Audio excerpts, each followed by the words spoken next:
PG set, EAMCET పరీక్షల్లో జూనియర్లతో పోటీ పడుతున్నారు సీనియర్లు. ఇంజనీరింగ్, వైద్య, వ్యవసాయ కోర్సులకు ఈ ఏడాది టీనేజర్లతో ఈక్వల్ గా దరఖాస్తులు చేశారు సీనియర్లు. పరీక్షకు ఎలాంటి ఏజ్ లిమిట్ లేకపోవడంతో 43 సంవత్సరాల వారు కూడా యూత్తో పోటీ పడుతున్నారు.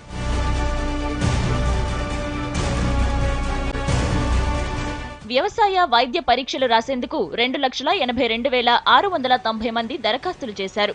13 సంవత్సరాల్లో ఇన్ని దరఖాస్తులు రావడం ఇదే తొలిసారి.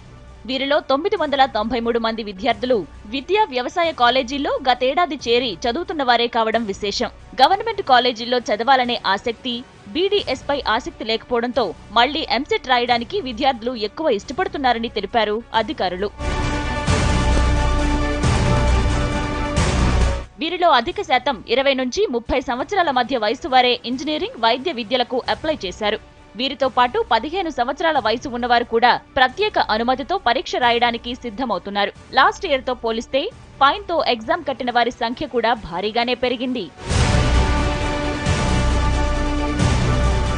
ఇంజనీరింగ్ చదువుతూ మళ్లీ బెస్ట్ ర్యాంకు కోసం ఎంసెట్ రాసిన వారి సంఖ్య కూడా బాగానే పెరిగింది. వీరిలో 31 నుంచి 43 ఏళ్ల మధ్య వయసు వారు 182 మంది పరీక్షలు రాయనున్నారు.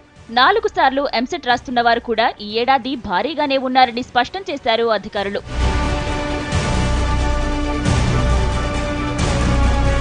సీనియర్లను జూనియర్లు బీటౌట్ చేస్తారో లేదో చూడాలి.